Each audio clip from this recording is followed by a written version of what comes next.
Welcome back to another episode of Girls Know Nothing. International Women's Day is one of the biggest days in the activist calendar, and it is fastly approaching. For those that don't know, the theme for 2023 is Embrace Equity. Forging gender equity isn't limited to solely women fighting the good fight. It's so important for social, economic, cultural, and political advancement of women. So it's critical that we do understand what it means to have gender equity. It's to recognise that each person has different circumstances, and we need to allocate the exact resources and opportunities for everyone in order to be able to reach an equal outcome. Keeping this theme in mind, I am so happy to introduce our next guest. Claire Barnett is Chief Executive of UN Women UK, who has an incredible list of accolades. When I was reading your bio, I was like, wow, okay, I thought I'd done a lot in my time. But before joining UN Women UK, Claire has led on equality projects for McKinsey and Company, including authoring award-winning McKinsey Global Institute research, The Power of Parity, which examines the macroeconomic impact of accelerating gender equality on GDP.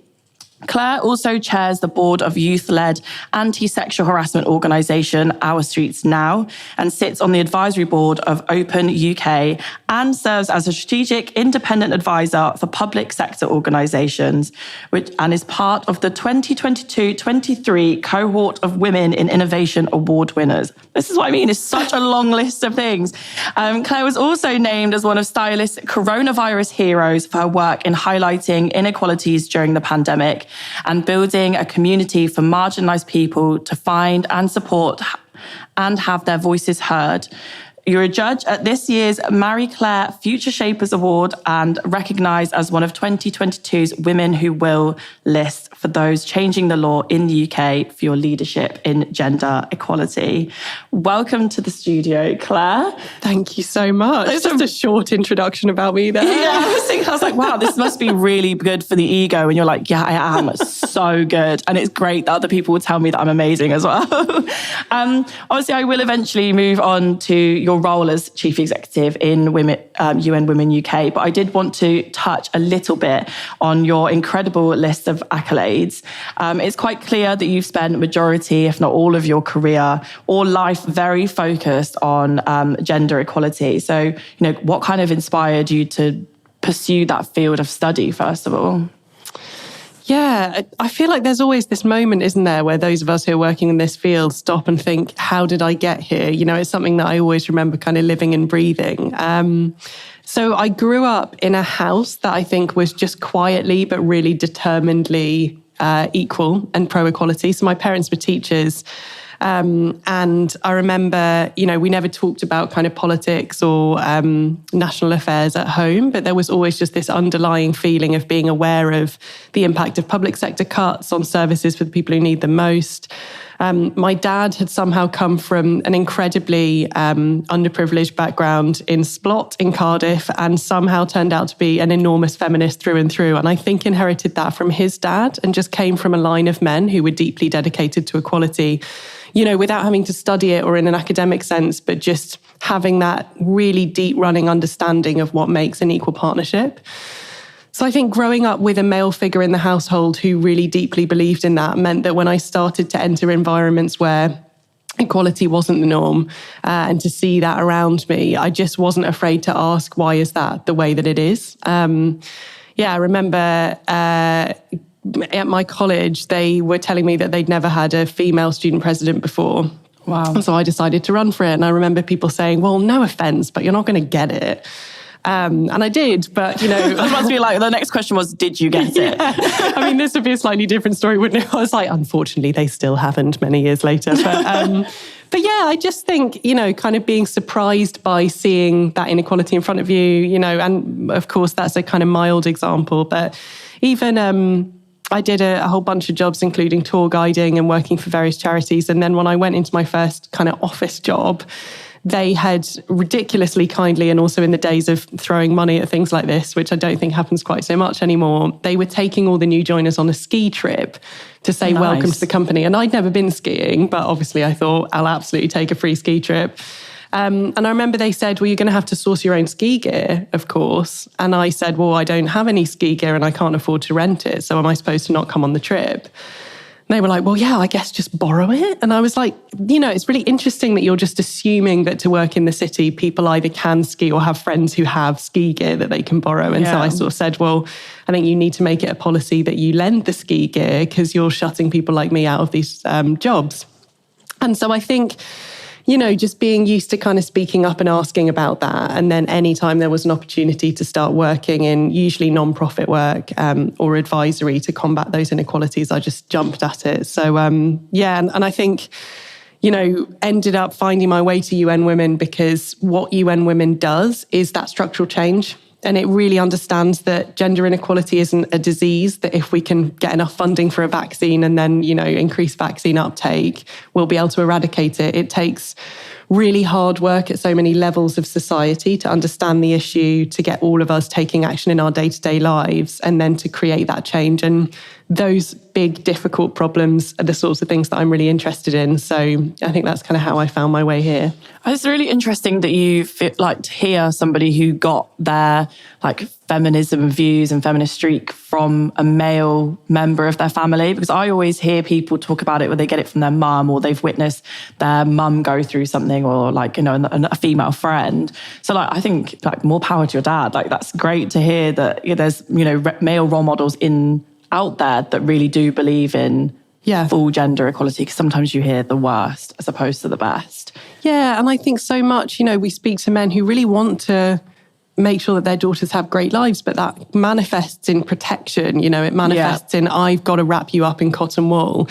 And don't get me wrong, my mum's incredible and such an amazingly strong, resilient, leader in her own right. But I think growing up with a father who really understands what equality looks like is, such a privileged and lucky place to be. No, amazing. I think, so kind of going on to that, I briefly wanted to talk about the Power of Parity report. And for those people that are listening that want to read the report, I will include links in the bio. But could you just give us a bit of a brief overview as to what the report is about?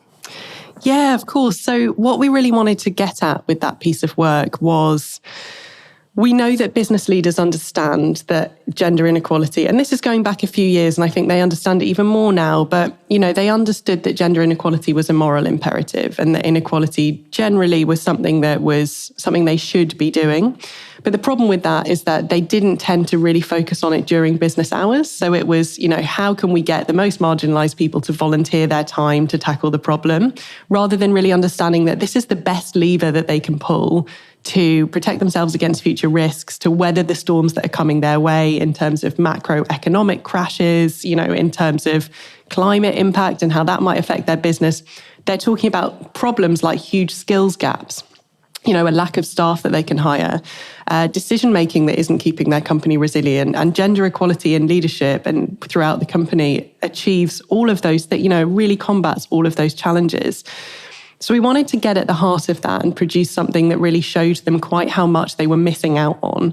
We know that was the language that leaders were going to be interested in. You are leaving so much value on the table by not including, we started with women, but more broadly, marginalized groups in your businesses. So we wanted to measure, what would the impact be on global GDP if we were just to include some more women? Not all women in the workforce, because lots of women will choose not to. They'll want to be at home spending time with their families, and they of course should. But if we were just to allow all of the women who tell us that they want to be at work but can't because of specific barriers to be in the workforce, and that looks like some people working a few more hours a week if they had less domestic work to do for their families and could share that out better. If we had better childcare arrangements, it means some women going from part-time to full-time, and it means some going from not working at all to being able to work some hours. And when we modelled all of those levers, the impact was enormous. And even in the UK, we found that we could add 150 billion to the UK economy just by pulling those levers to include some more women. And so it was no longer, that has been shared a huge number of times, and it was no longer, isn't it something that we should all be finding the will within ourselves to take action on? It was why would leaders not be addressing this? Because so many things, other trends that they're talking about add less to the national economy and to their own value as a business than just including women. It's when I was reading the report, I was seeing these really incredible figures. Like you said, like we could bring in by bridging the gap between gender pay and equality in the workplace. But do you think that businesses in the UK are doing enough to kind of promote that equality and bridge that gender pay gap? It's a really good question and a really tough one, because I don't think that it's as easy as they're not doing enough, but I often think they're doing the wrong things or in the wrong way.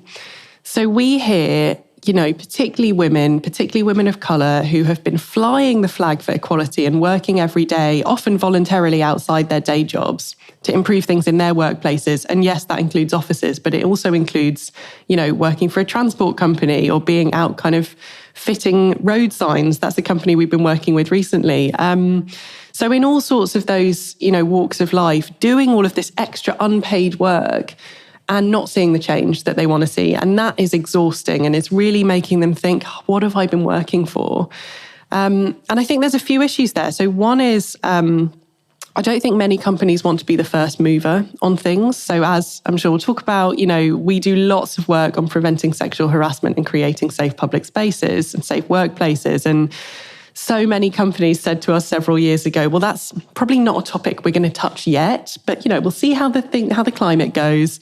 And now that some things are happening, it's like, okay, well, we might start talking about that, but we're going to be careful with it. And I think it's that fear to jump in that actually means that those companies are the ones who are left behind.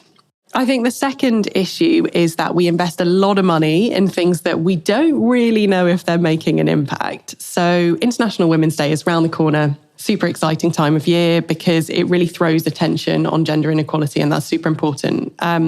But every year, I get sent a lot of pictures of people sort of holding their arms up in the shape of an equal sign. And sometimes I hear that companies are spending quite a lot of money on breakfasts and photo calls and, making that happen. And it kind of makes people feel good for a day. But I actually wonder if it does more harm than good, because it makes it look like there's loads of attention focused on the issue, but it's not talking about anything specific that we need to change. So I would love to see companies investing more money, resource, time, and executive attention in programs that are tracked, are measured. And, it's such a cliche now to say what gets measured gets done, but that we can look back over 5 years and say, we implemented that and this is the change it made. And there are so many specialist organisations like us and others doing incredible work that can be brought in to support that. But I think, it's often, because it is left to the most marginalised groups to lead these initiatives, it's quite often a case of, well, we have to start again. So we see, say we work with 100 companies in the UK, almost all of them at some point trying to reinvent the wheel, starting from scratch, going, how do we really do a gender equality initiative? And you're like, imagine what could happen if we had more alliances of companies like that working together, sharing, almost industry secrets, because we shouldn't be trying to be the first mover on gender equality, right? No. And so often we hear this is going to differentiate us, is we're going to be an equal company. And that's not the right way to look at equality. It should not be your USP. It should be a given and really working together. So I think most companies are doing something. It's just whether they're doing something meaningful, something that's followed through on, and really sharing tips and supporting each other. Yeah, I guess my random little take on it is that if there are no women in leadership positions and there's not actually anyone who's actually experienced it themselves to be able to put in their 2 cents really and be able to drive it to the next level. Because I found in organisations I've worked in where it is very female-led, those initiatives actually do see longevity and have real impact. Yeah, and even outside kind of traditional leadership positions, if you don't have any women designers creating designs for a tech piece of software, that is not going to be inclusive either. With the UN theme for International Women's Day this year is digital inclusion. And so we're running a whole bunch of initiatives around, how can you expect AI to learn from anything other than biased data if what you put in is already unequal? So I totally agree with you. And it's also then, companies who actually are starting to get maybe 30% women in leadership assume that representation alone will make the change. And the other thing we're saying is, especially if that change has happened really gradually over time, we all do it. Those people will assimilate into the institutional issues that you already have so that they fit in and they're not exposed. And it's not their own unpaid labour that they're doing every day to try and, bang the table on that issue. So we really have to look at those institutional structural things. Otherwise, everybody will start, making themselves in the image of the leadership that was already there. No, I agree completely. Just on the last kind of question before we kind of move on to more of the UN Women UK stuff is that I get this a lot when I talk about gender pay gap and gender inequality in the workplace on the internet in general, is that the gender pay gap does not exist. Which, they're like, it's always been disproved. And I'm yet to see an actual academic resource that says it has been disproved. So what would you say to people that deny that the gender pay gap is still an issue? I always love to start by asking, why do you feel so strongly or so angrily about this? Because I think if an issue doesn't directly affect us and it makes us really angry, we have to ask ourselves what part of us feels under threat by that.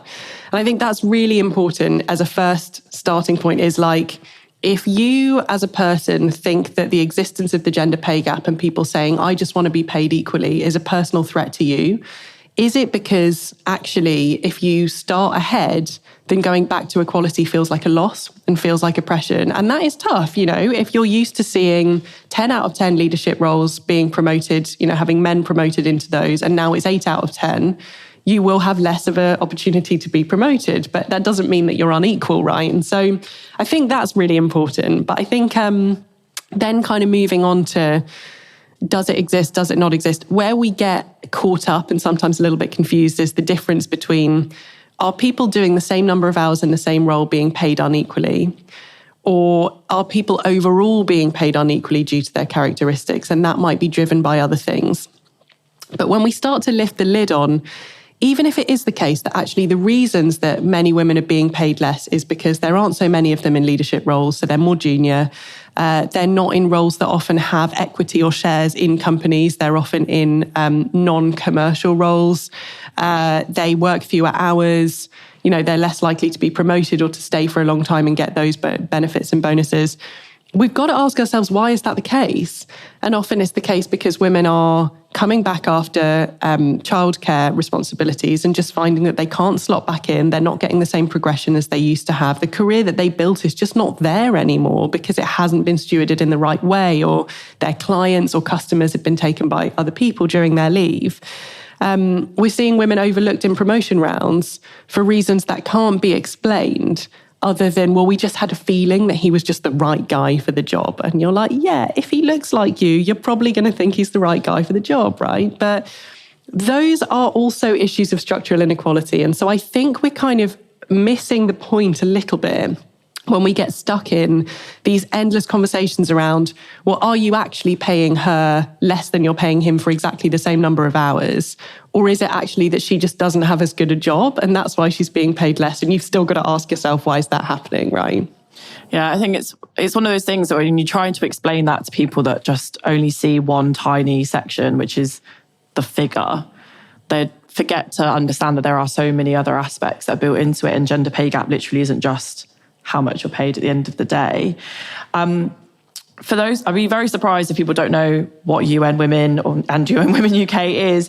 Obviously, UN Women is the only global organisation working to make gender equality a reality in every way, which I find that really shocking because I thought there'd be more global organisations that work at the same level as UN Women.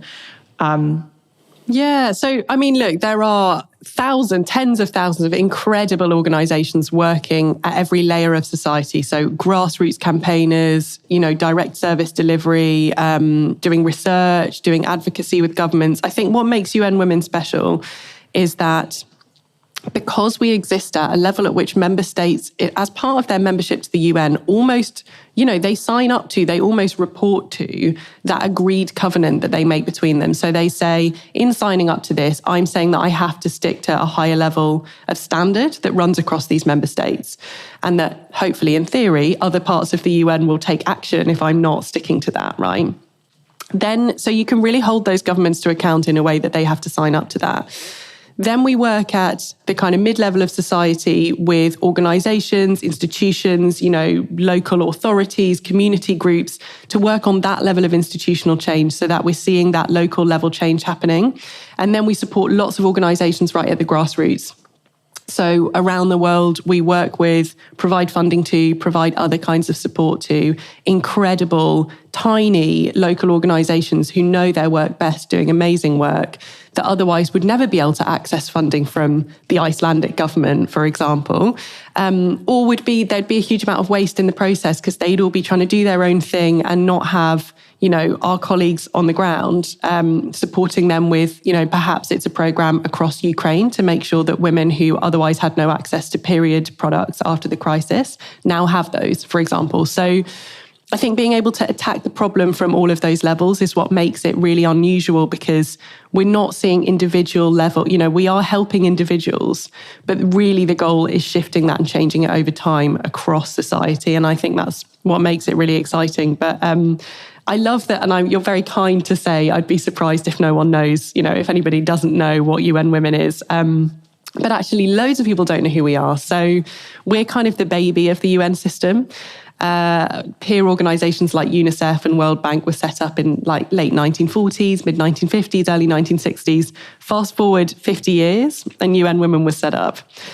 So we're really new, and I just think it shows that the world is waking up to the need for global efforts on gender equality. But it is a challenge that we have, that, we are small. In comparative terms, globally, we're about the same size as just the UK office for UNICEF. And so often our work's kind of overlooked, in the recent crisis in Afghanistan, which is our biggest office in the world. There was a pledging summit where the UK brought together different governments to say that they were going to make contributions to work on the ground in Afghanistan. And every government referenced women and girls' rights. It was really the kind of headline topic. We've got to address that. None of the funding from that summit went to UN Women, and we're the only organisation working to ensure gender equality of funding, asking the Taliban to reverse their ban on women working in international NGOs. And so it was really disappointing to see that gender equality is still a sidelined issue in those matters. So yeah, it's, super exciting organisation to work for, but we've got a long way to go to have the cause recognised, I think. Yeah, I think I can imagine it makes your role very interesting, but also very stressful. What does your everyday kind of entail, your day-to-day job?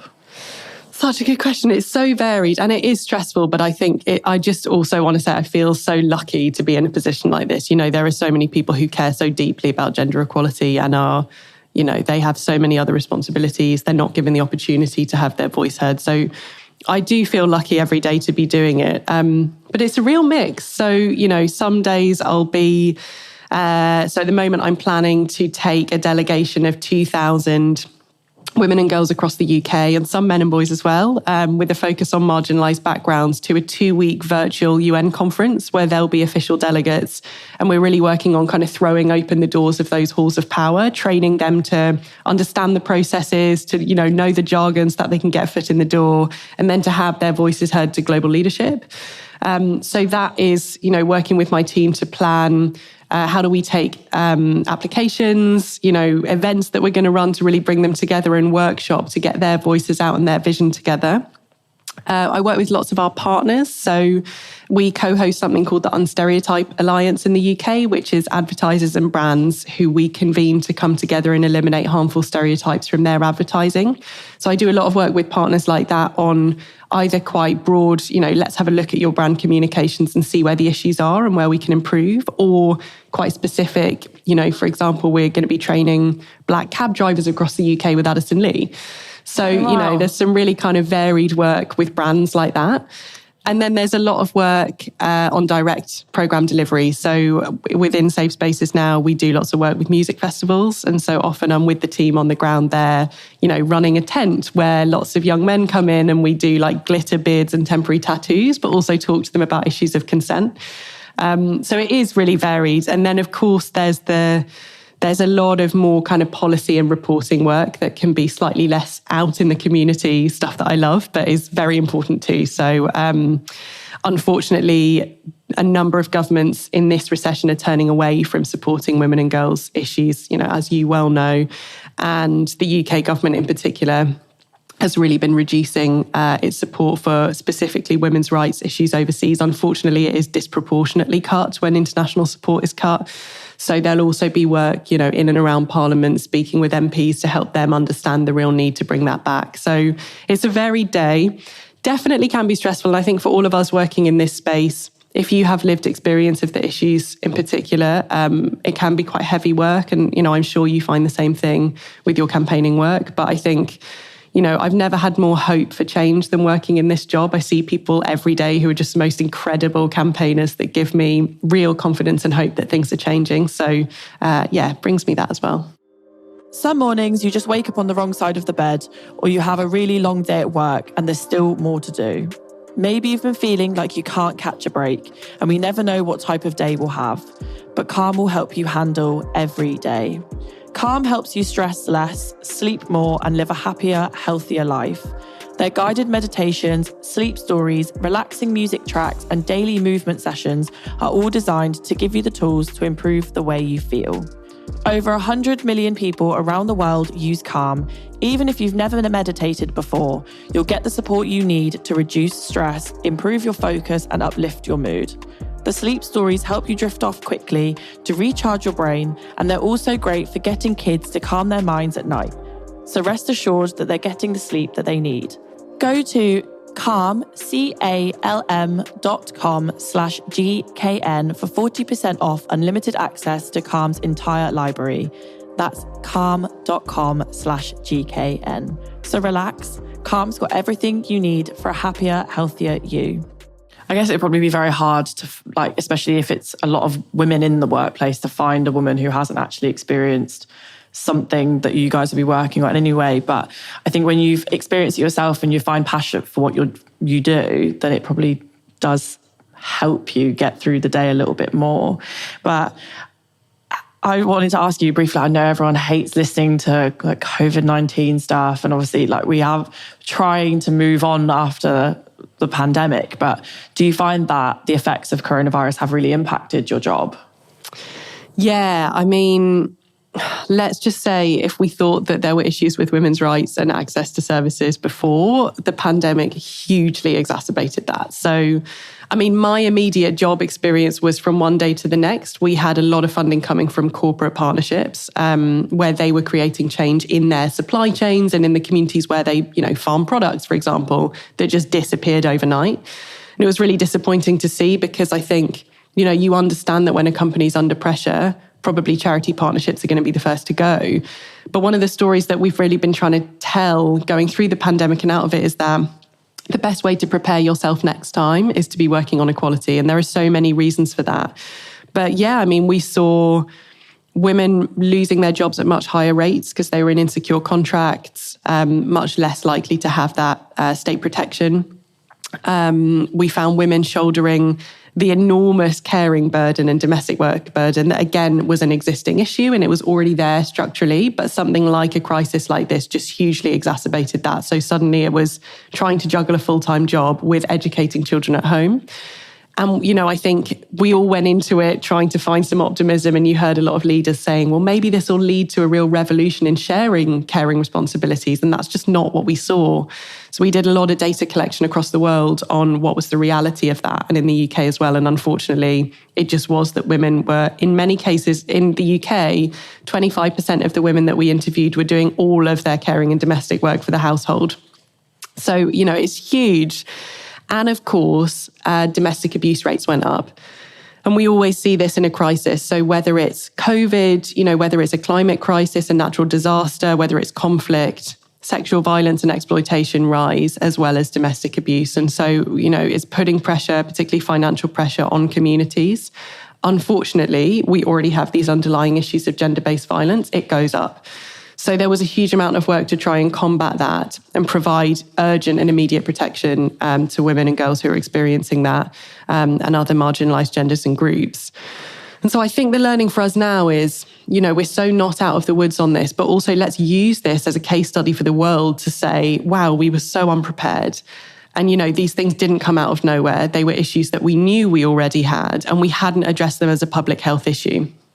And we did some data collection as we were starting to look at the route out of the pandemic as a country and say, well, what happens when we all go back to public spaces? And we found that about 71% of women of all ages in the UK said that they are sexually harassed in public spaces. And so they were quite nervous about going back.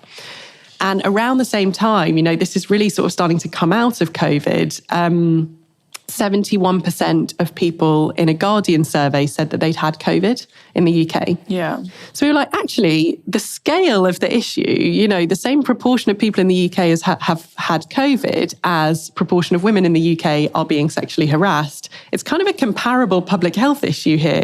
That does lead to death, injury. Like, it's something that we need to take really seriously. And so I would love to see the kind of behavioural techniques that we use in the COVID response being used to attack issues of human rights, because we know how to do it, but we're just not putting our best minds on it. No, I agree. And I think actually one thing that I found with a lot of institutions is that they will only really believe something's an issue when you see a hard fact and a figure in front of them, as opposed to somebody continuously telling their lived experience. I mean, talking about the Safe Spaces Now campaign, I felt like, I can't speak for all women, but myself, like, my inhibitions were very lowered when coming out of the pandemic, because I'd been so used to being inside my house and kind of having that sanctity of home that, for people that don't know, when we came out of the pandemic or things started to open up again, I was a victim of spiking. And that was just because, I don't want to put it down to myself as victim shaming, where it was like, well, my inhibitions were lowered. But I think it was a lot of people were just trying to get back to normal life or forget what they should be doing around them. Like you said, we had seen some shocking figures, and I've seen YouGov polls survey saying that 4 out of 5 women had experienced some form of sexual harassment in the street. Could you tell us a little bit more about the Safe Spaces Now project? Yeah, and look, I'm really sorry that happened to you. That's, always terrifying. And I think it's so important to highlight that as we come out of COVID, just women and girls and other marginalised and vulnerable groups trying to live their life to the full is being exploited. And that is a terrible thing. We talk about how do we inject life into the UK economy. You remember Eat Out to Help Out, right? It's we've got to get people going out. And yeah, I'm sure we all have different views on that piece. But we do a lot of work with the music industry as part of that. And that is one of the ways that, spaces where live music is playing should be places for joy and freedom and expressing yourself. And if we're living with the constant fear, which so many women and girls in particular are, of not getting out of there alive or safely, that's not a space for freedom at all. So Safe Spaces Now was kind of a project that we dreamed up based on about a decade of experience of our colleagues around the world working in some of the world's most dangerous cities for abuse and violence in public spaces. And so they really had incredible experience end to end on, gathering data, finding out where the issues really lie, working out what is going to attack that issue, addressing it, and then seeing if it works and scaling those.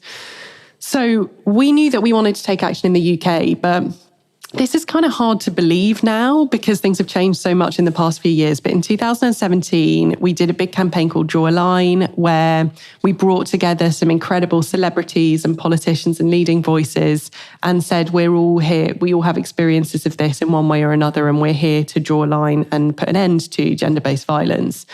We had, again, a lot of brands at that point who kind of said that is a bit of a punchy topic for us, let's say. I'm not sure that we're really able to get involved. And, we started to build out really where are women and girls' issues or experiences being overlooked, and where is there a huge opportunity for us to address them. And we said, actually, this safety in public spaces piece is something that everybody knows about, but nobody talks about.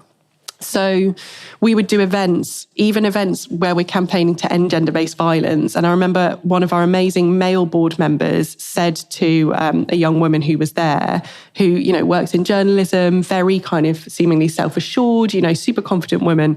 She was taking one of the newspapers that we'd created, which had loads of information about the topic, with her, sort of rolled up in her hand.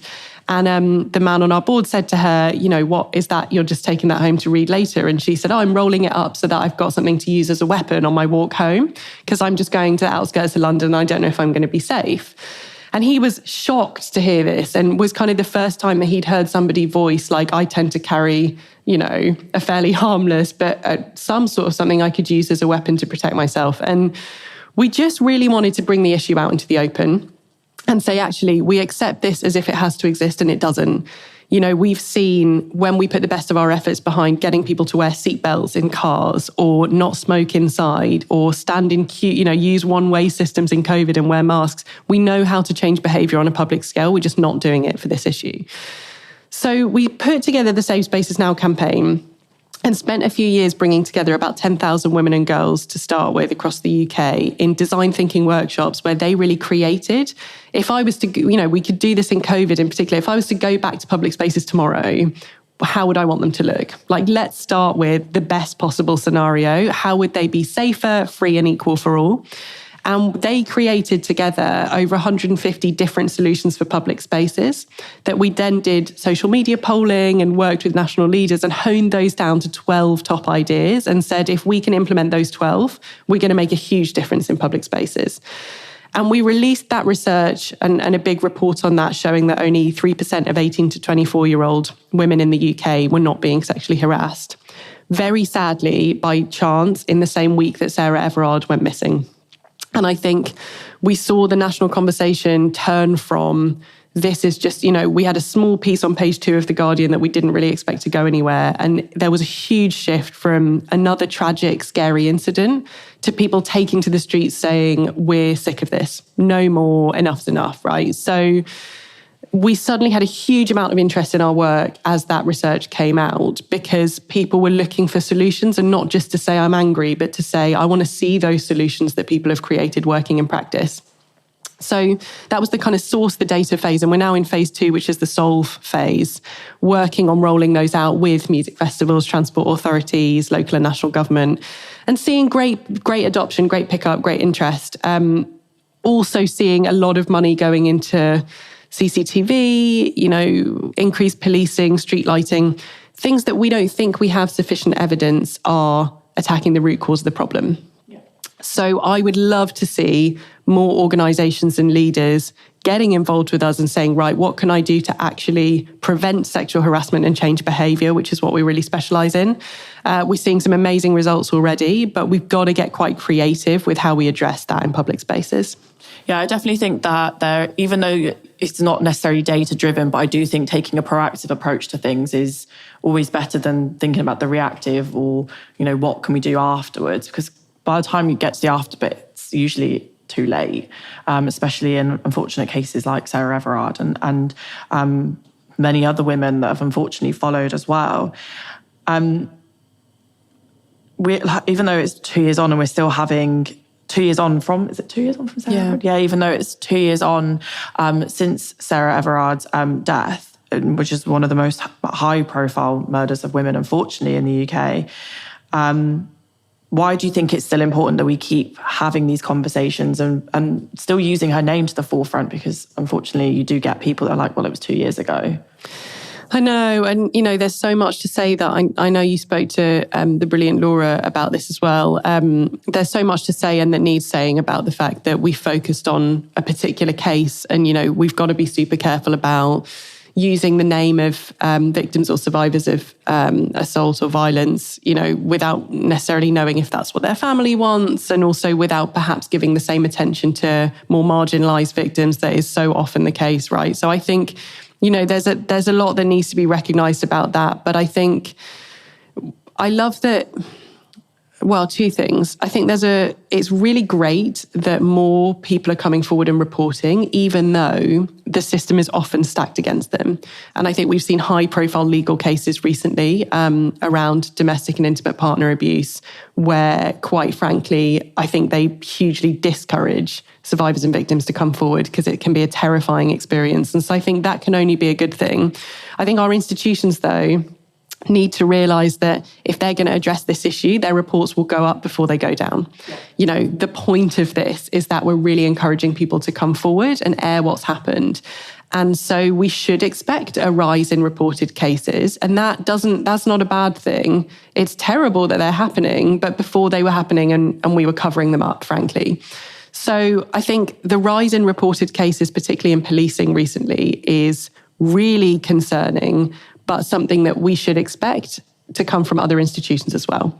So, the work that we do with music industry partners, and we're starting to do some more work with live events and film, we're kind of saying to them, you're going to have to really air a number of things on the table, and that's going to feel uncomfortable as a leader, but you can only move forward if we're quite, clear that what we want is actual safety and not a feeling of safety. It's not kind of confidence by telling everyone that things are okay. Because actually, if you tell someone they're going to be safe and then they're attacked, that's worse than not making them feel safe, right? So I think when we talk about what has really changed over the past 2 years, the two things I want to see are an understanding that this is a moment of reckoning.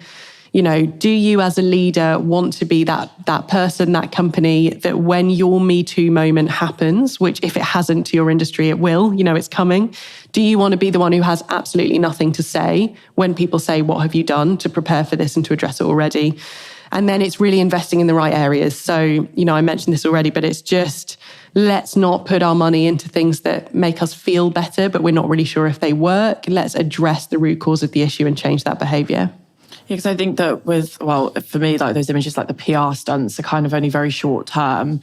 And we always get this vibe where I see loads of stuff and then I think it kind of rubs certain groups of people up the wrong way. Because they're like, well, what about us? As opposed to like just about them. And it's like, well, these are just PR stunts. There are things that are working behind the scenes. And I think that it's more important that we bring those out into the public eye rather than talking about like the pictures. With the Safe Spaces Now project, what do you feel like UN Women UK have managed to achieve with it so far? So where we're delivering training to change behaviour, what is quite different about the training is that there are a few ways of measuring effectiveness, right? And this is maybe going into slightly dry, kind of how do we know it's working, but it's really important. So you can ask participants, do you feel more confident now? Do you think you'd be able to intervene? And we get amazing statistics on that people say, yes, I really feel like I've learned, my eyes have been open. But also because of the ways that we deliver the training digitally, and we're just working on the release of a tool that allows people to use immersive reality to do this, you can actually track whether over time, in the long term, people are changing the ways that they intervene in these situations. So as bystanders, as people who might be part of the problem, and kind of learning how to avoid that risk.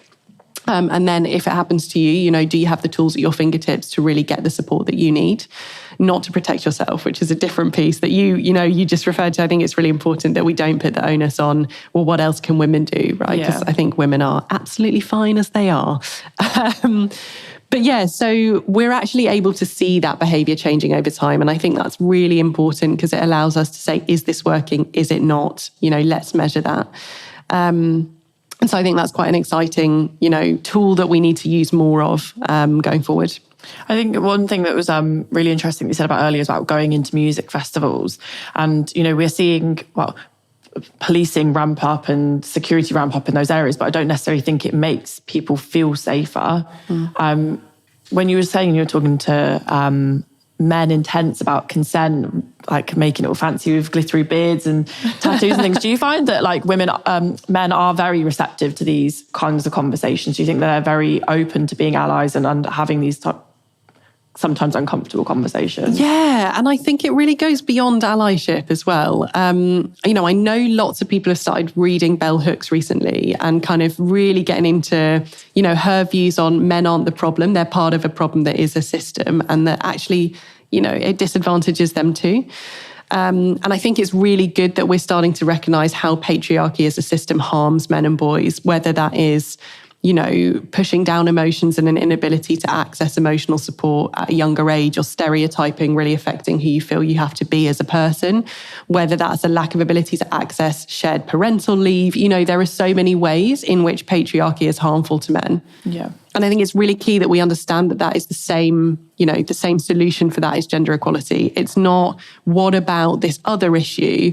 Although it's always interesting how if you look at the Google search trends data for International Men's Day, there's a small spike on International Men's Day, but the biggest spike is on International Women's Day. Yeah. And I think we've got to ask ourselves, if we're only campaigning for our own rights on a day when other people's rights are being celebrated, are we really dedicating ourselves to that? But yeah, I mean, we have a campaign called He for She globally that really started by engaging male leaders on this and now is scaling much more widely to provide tools and support to men, within communities across the world. And so far there are 2 million men signed up to that, which is amazing. Those are people who said, I'll be an ally, but we really want to shift beyond that to not just supporting women and girls, but to really understanding that we're all attacking a system together. And that if we can create change, it's beneficial for us all, for our societies, for our economies. Yeah, I think it is really important that when I try to speak to groups of people, the types of people that would Google in like International Men's Day, on International Women's Day, that I do try to explain to them that, it's not us versus you. It's a group thing, a societal change that we're trying to shift and have a really long lasting effect on society, especially for generations coming up. Earlier, you briefly mentioned your hashtag Draw a Line campaign, where you've had some really remarkable people come forward and help support UN Women UK. For those people that don't know, can you tell us what is the Draw a Line campaign? Yeah, so, this was really coming out of a time when talking about, I suppose, to kind of say that UN Women does 3 broad things: safety, choice, and a voice for all women and girls worldwide. So, safety being freedom from gender-based violence of all kinds, financial, emotional, as well as physical. Choice being what you can become and who you can be, in school, what toys you play with, what jobs you can access, can you run for parliament? And a voice being representation across every level of society. Is my voice being heard as a leader and not just as a victim or a beneficiary? The second 2 areas of that, so choice and a voice, for some time now, for a few decades now, a topic that we could really work with leaders on and get, buy-in and investment so that we could roll out solutions to those. The safety piece was much more difficult. And it was really, we've had the data for some time now that at least 1 in 3 women in the world are survivors of, either domestic or intimate partner or sexual violence. And it was just kind of bringing together, I suppose it was a bit of a watershed moment. So we launched this campaign, I think within 2 weeks of Me Too hitting the world stage. And of course, the work behind Me Too had been taking place for a long time before that at a grassroots level and was already thriving. But I think it was a real moment in time where, I remember a couple of years before that, I stepped off a flight having been living abroad and saw that Elle magazine, I think it was Elle, in the UK had something about we should all be feminists on the cover. It's like, wow, are we saying that we're all feminists now? Like, this is a huge step forward. And this kind of followed that. So the next piece to saying we all want gender equality was saying so many women and so many people who have women close to them have been impacted by gender-based violence. And it's time to put a stop to that. So it was really getting people from every kind of walk of life in society to tell their story and come forward and say, this has affected me. And it's time for us to be bold about uniting to end that. So all the work that we've done around delivering direct solutions has kind of come out of that. I think it's one thing as well with when you look at movements like Me Too, when one person kind of steps up, it kind of sets off a domino effect and it really empowers other people to come forward. Is that partly the reason why you launched the Draw a Line campaign? Yeah, we wanted people to know that they weren't alone, but we also, we did a lot of work throughout the different years of that campaign. It falls during the 16 Days of Activism, which is from the International Day to End Violence Against Women, the 25th of November till the 10th of December, which is Human Rights Day. Each year we've done different. So one year we produced a huge tapestry where survivors who'd written their stories and what they wanted to see change and their hopes for a brighter future on different threads. And we had some artists and embroiderers create this enormous line that stretched between buildings and went on the floor around Covent Garden and kind of stretched across London, but weaving together a real symbol of solidarity. So it was almost kind of people holding hands and weaving together those stories to, perhaps not hide past wounds, but to make them into something that created positive change going forward. So it was saying we can dare to hope. We can tell these stories, but we can also say, let's build a shared vision for a joint future. And then let's ask people to stand with us on that. Oh, that's really amazing. I think I wanted to know, what do you think the biggest thing that you've learned from the campaign? I think one of the biggest things I've learned from across a few of the campaigns that we've done actually is that there is so much common ground. We think that we're coming at some of these issues from really different places. And it's important to embrace that real diversity and variety of stories. We all have a different experience, and that's really key. But sometimes, we either think that men's rights within patriarchy, women's rights are two different causes and that we can't bridge that gap, or we get increasing division within the movement. And some of that is on purpose. We have groups funding a real fight about the rights of trans people at the moment that is not only causing huge violence to them as a group, but is also holding back the movement towards gender equality more broadly, because we're spending time, arguing about whose rights are threatened most, rather than focusing on a shared vision and solidarity and moving forward. And so, one of the things I've learned is that really when we start to dig into some of these stories and we say, why are you angry about this cause? And, what are you afraid of? And how do we address that, right? Rather than kind of bringing down another group, how do we really look at what is making you so scared about this? And that's often, very reasonable things. In the Safe Spaces Now campaign, when we were building up the stories and the ideas, we found that older women were sometimes saying to us, well, we don't really understand what younger women are making such a fuss about, because a lot of the time they're reporting maybe being stared at a lot or kind of followed or catcalled, which is a really dangerous way of minimizing sexual harassment, right? But, they were saying, I would love to be treated in that way. And when we really dug into where does that resentment come from? We were being told things like, well, I've grown up in a world where my personal value is so closely tied to the way that men treat me, and sometimes in a really disrespectful way, like catcalling, but I now see that as validation that I look good. So when that starts happening to me less and less as I age, my value decreases. I feel like I'm being told that I'm not worthy as a person because I'm less physically attractive, and that's what women are here to offer. And actually now I'm much more afraid for perhaps my personal safety on the train at night because I can't run home anymore, right? And actually these are all parts of the same problem, and there's so much common ground there. So I'm very passionate about, having learned that we're all working towards similar things, and rather than getting caught up on, well, I don't want someone else within the movement to win first because I need to prioritize my thing. Actually, how do we see that we've got to be stronger together? I think that's a really actually amazing way of wording it. And I've always had that people say to me, oh, well, I'd love to be catcalled. What's your problem? And to actually hear someone address it and say, well, this is the reason why, I don't think I'd have actually personally thought about it in that way. Actually, one of the things that I really wanted to ask you, because you are somebody who has spent all of your life dedicated to this amazing cause, I often get a lot of DMs, not just from young women, just from young people in general, because I'm such a physical, active campaigner and I'm seen out with organisations and charities. How do young people also become that instead of just having to share a hashtag online? And I think for me, it's really hard to give that advice because it ended up being just natural progression of my career.